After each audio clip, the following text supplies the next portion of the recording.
Alright guys, today I got an '04 Explorer that's got a little problem.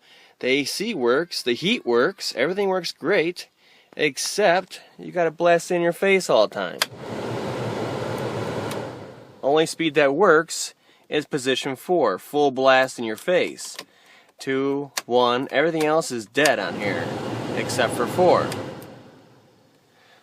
So what's most common on these is for the resistor card to actually corrode from the moisture coming in from the inside air, from the outside air that actually comes through there, and it'll actually corrode the card, and then it'll pop the actual circuit board on the card.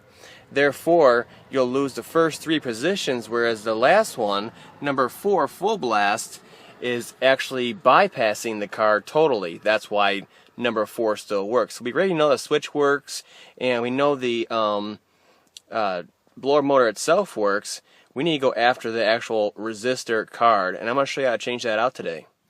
Okay, so underneath here, on the passenger side footwell by the blower motors, just to the right of it right here, there's a big colorful connector up in here, and that's the actual resistor card.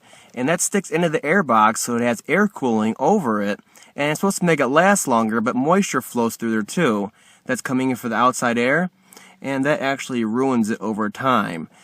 So it's pretty easy to get to. If you have 4x4, you're going to have a module right here for the 4x4, and that's going to be in your way. You got to really take that out of your way to get to these screws on here and get it out. But this one's 4x2, so that's a lot easier.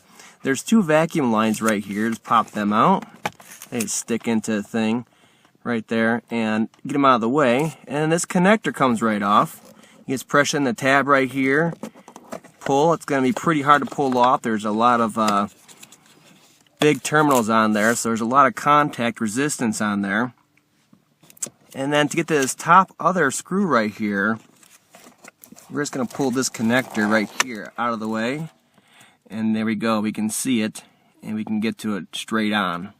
Alright, so we got the card out of there, and you can see it's just a thin card, and it slides right out. After that, no fuss, and usually there's corrosion, not on this side, these are the pins that actually go out, but usually right here, it's the circuitry in here, it's all coated, and you'll see right here, it may or may not be popping up on there. And you'll see white corrosion popping through. So we're going to pop the other one in and push it in place, and we're going to test it out before we even screw it back in. And you got to make sure, if you are going to do that and test it out, that you push the card all the way into the air box so it has that airflow over it. Even though you're testing it for a few seconds, it can still burn it out. That airflow over the card is very important. Okay, so I popped it in there and I tested it out. All speeds are working right away. So I went ahead and screwed it in. And when you're screwing it in, just screw it in just enough so it's snug. That you are screwing into plastic, so you don't want to start stripping it out and have an air whistle down here. And then just pop your vacuum lines back in, and your other connector, and your 4x4 module if you took it out. It's right there, perfectly in the way at an angle. It's a real pain, but 4x2s are much easier. Okay, and you can see we got all 4 speeds now. Working great. So it's nice to have. It's not totally necessary. You can bypass the car by just using the high setting, but it's definitely nice to have it on 1 or 2 speed instead of just blasting all the time, just so you can have some airflow.